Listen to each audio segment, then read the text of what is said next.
বলছে by selling an item at 3/11 of its original selling price, a person incurs a loss of 25%. If he sells it at 84% of its original selling price, find a profit percentage. দেখো এগুলো আমি দুটো নিয়মে করব। প্রথম নিয়মটা দেখে নাও। 3/11 অরিজিনাল সেলিং প্রাইসে বিক্রি করেছে, অর্থাৎ অরিজিনাল সেলিং প্রাইস আর নিউ সেলিং প্রাইসের মধ্যে রেশিওটা কি রয়েছে? 11 যদি অরিজিনাল সেলিং প্রাইস হয়, এখন বিক্রি করছে 3-এ। তার ফলে তার 25%-এর কি হয়েছে? লস হয়েছে। 25%-এর ফ্র্যাকশন ভ্যালু কত? 1/4, অর্থাৎ সিপি যদি 4 হয়ে থাকে, সে এখন বিক্রি করছে সেটা কত? 3 টাকায়। দেখো 3-এর ভ্যালু 3-এর সঙ্গে সমান করে দিচ্ছি, নাহলে 4-এর ভ্যালু 4ই থাকবে, কোনো সমস্যা নাই। এবার দেখো কি বলেছে, যদি if he sells 84% of its original selling price, original selling price কত ছিল? 11 ছিল। 11-র এখন যদি 84%-এ সে বিক্রি করে, তাহলে এটা হয়ে গেছে আর একটা নিউ সেলিং প্রাইস। আর সিপি কত? সিপি 4ই থাকবে। রেশিও যদি নিয়ে নিই 4×2=21, তাহলে 100 টাকার ভ্যালু আমি কত? 11 × 21 কত হয়ে যাবে? 231। নাহলে 100 টাকা 231 টাকায় বিক্রি করছি, তাহলে কত পার্সেন্টের প্রফিট হচ্ছে?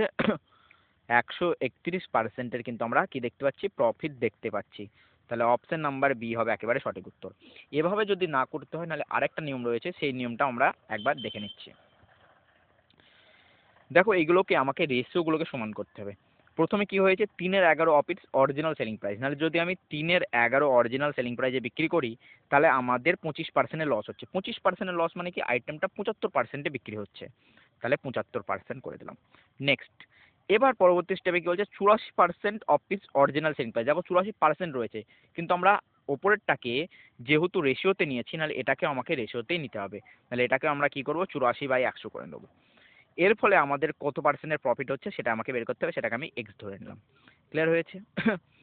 এবার দেখো 3/11 ইন্টু 100/84 সমানে হচ্ছে 75/x। 25×3 25, 4 4 21, ঠিক আছে, আর 3 কেটে গেল। তাহলে আলটিমেটলি এক্স এর ভ্যালু কত হয়ে যাচ্ছে? 11×21 মানে হচ্ছে 231। 11×21 মানে 231, না 231 হয়ে গেল। দেখো ওপরের ক্ষেত্রে আমরা কি করেছিলাম? 100 টাকার ওপর 25% লস করে সেটা ধরেছিলাম।